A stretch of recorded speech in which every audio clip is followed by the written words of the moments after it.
Welcome students.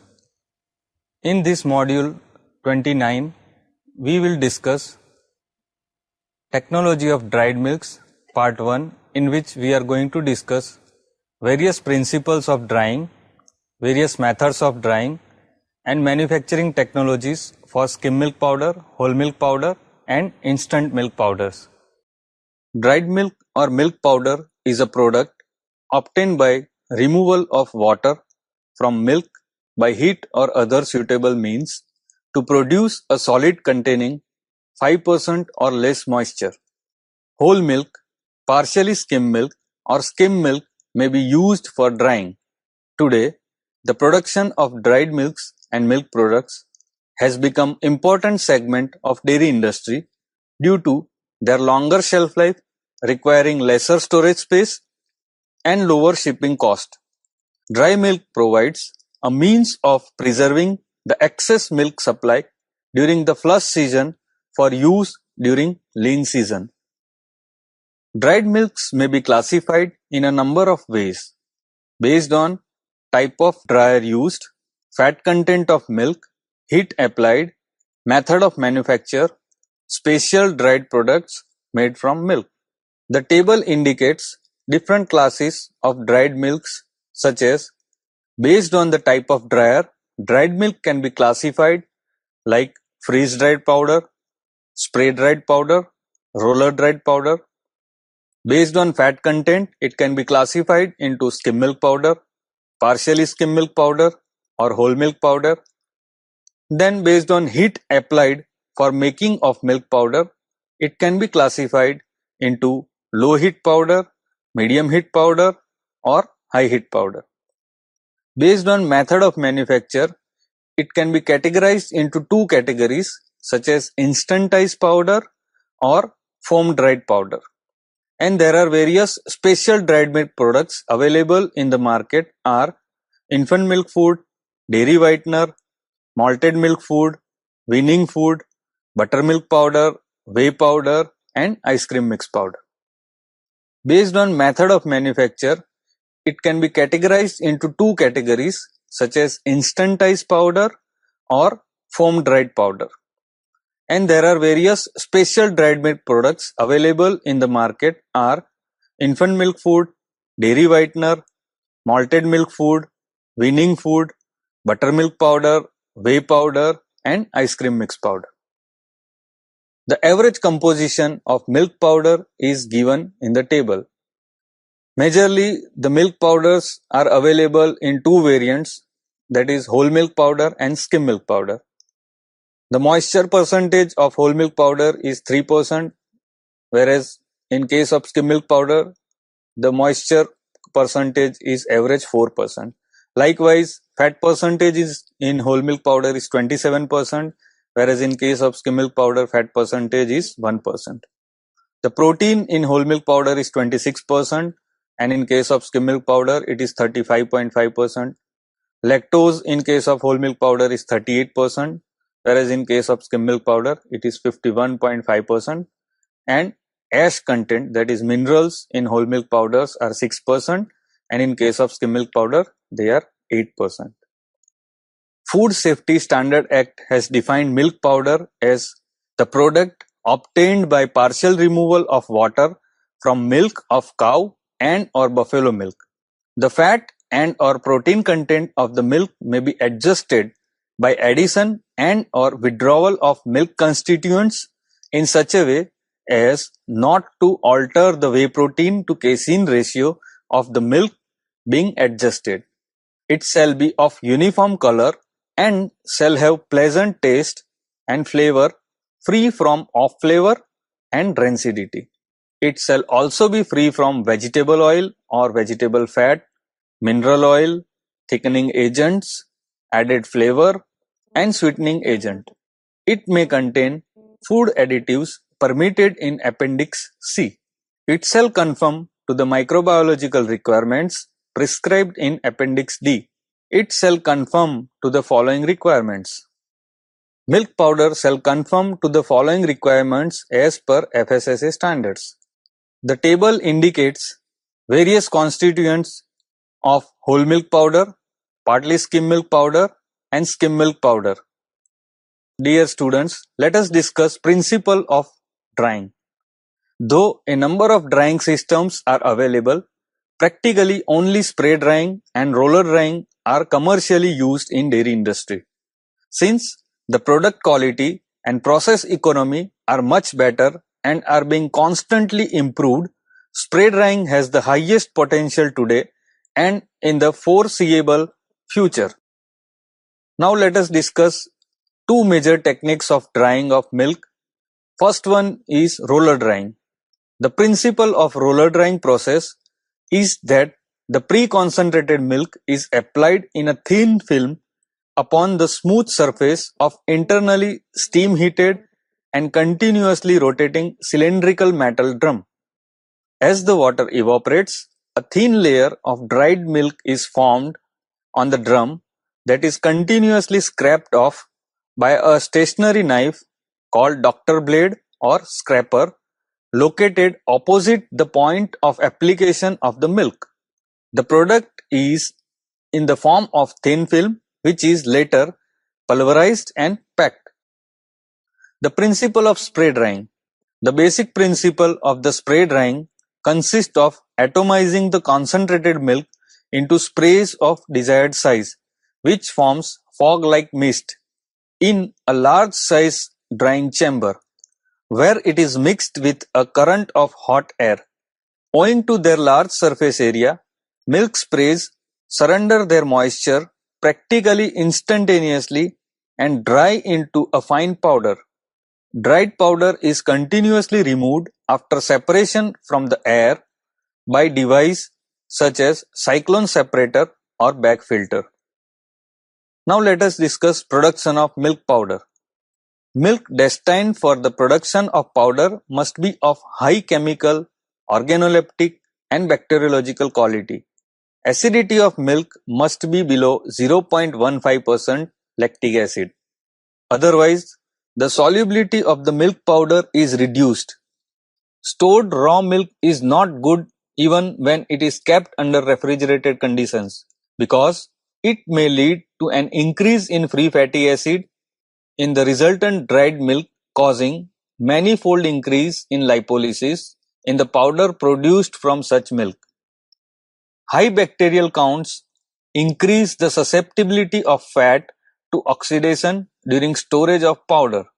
Oxidation of milk fat reduces the shelf life of the resulting milk powder. Fat oxidation is accelerated by the presence of metals such as copper or iron. Care must be taken that all equipments, pipelines and accessories coming into contact with milk and cleaning solutions are made of stainless steel exclusively. The basic operations in milk powder production consist of receiving and selecting milk, filtration or clarification, cream separation or standardization, preheat treatment, condensing, homogenization, drying, packaging and storing of powder. Production of skim milk powder differs slightly from whole milk powder production. Now let us discuss all the processing steps in detail. Standardization. The objective of standardization is to adjust the ratio of milk fat and total solids to the level required in the final product. Production of skim milk differs slightly from whole milk powder production. For skim milk powder, it is necessary to reduce fat in skim milk to less than 0.1%. Second processing step is preheat treatment. The preheating of milk before condensing in the manufacture of dried milks is done for the production of safe and better stable milk powders and also for inducing it in other desirable attributes.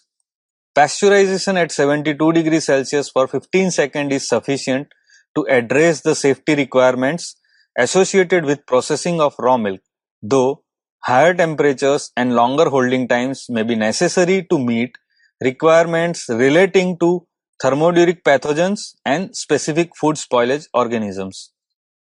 For milk powder solubility, which mostly depends on the state of milk protein system, the high temperature short time regime is more convenient when compared to prolonged thermal treatment at low temperatures and has the same microbiological effect. The temperature most frequently used is in the range of 88 to 95 degrees Celsius for 15 to 30 seconds.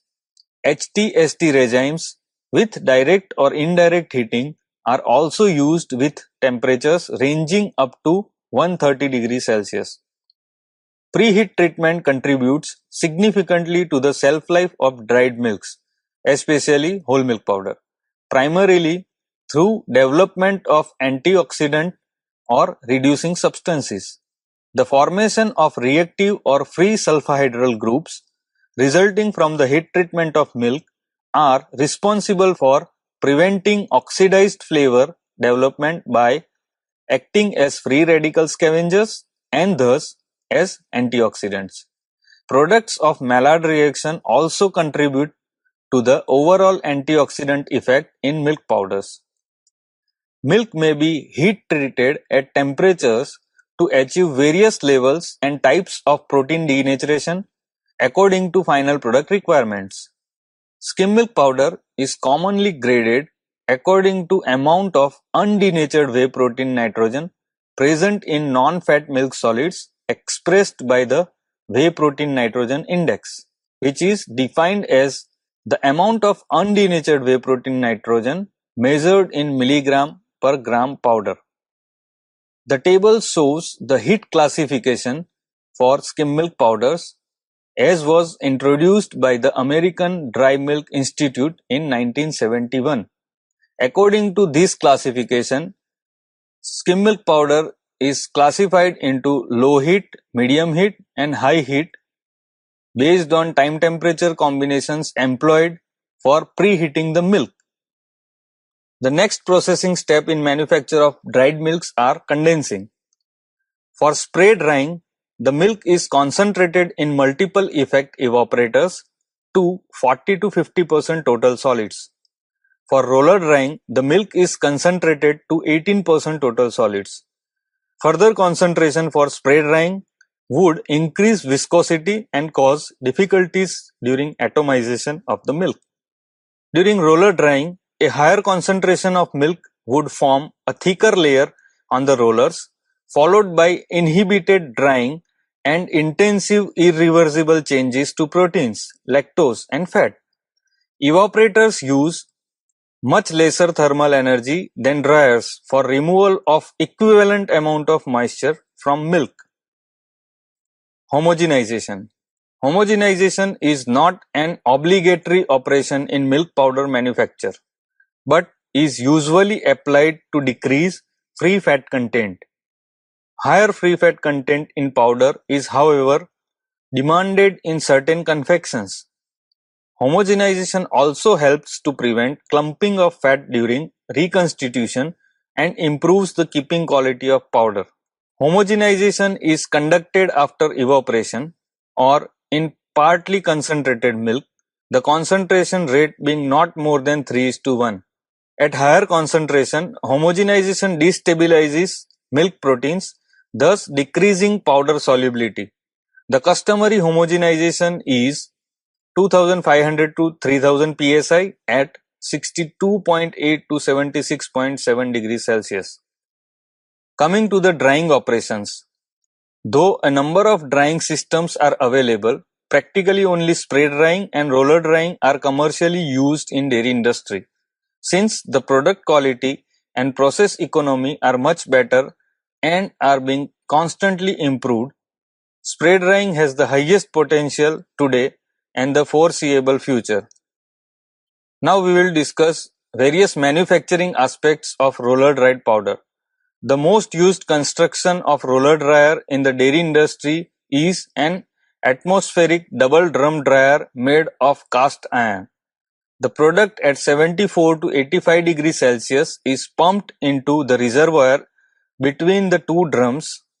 Milk is continuously brought to the heated surface of the rollers where it is dried. Since the drum speed on an average at 14 to 19 rpm is normally constant, the principal adjustment is the steam pressure during operation. This should be changed with care to maintain desired 3 to 4% moisture in the powder. After being dried, milk is continuously scraped off the roller by sharp knives in the form of a thin film.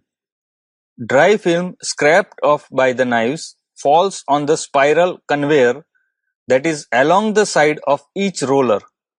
In this procedure, the film is broken into smaller particles and transported to the hammer mill for pulverizing. The powder is usually sifted through a system of sieves to be classified according to particle size. The product is usually packed in 25 kg kraft bags with a plastic liner reasonably impervious to moisture vapors. The quality of roller-dried milk powder depends on many factors. High drum temperature or slower speed will cause scorching of the product despite insufficient drying. In addition to the temperature and duration of drying, the temperature and concentration of milk feed, the thickness of milk layer over the rollers, and the uniformity of the milk feed play a major role.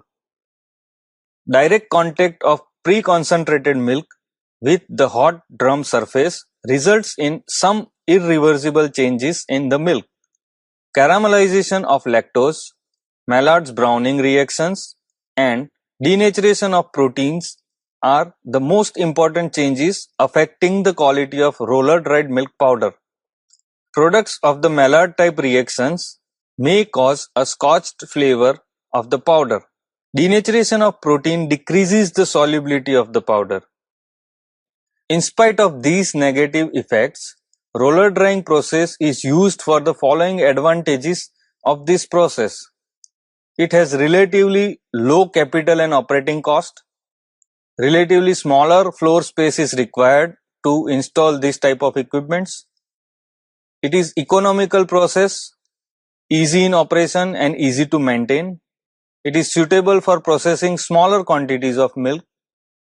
It gives longer shelf life of the final product, and it is advantageous in some applications such as in the production of certain confectionaries or bakery products. Roller drying is most often used for non-fat milk, and roller dried milk is also used in feed blends in industry.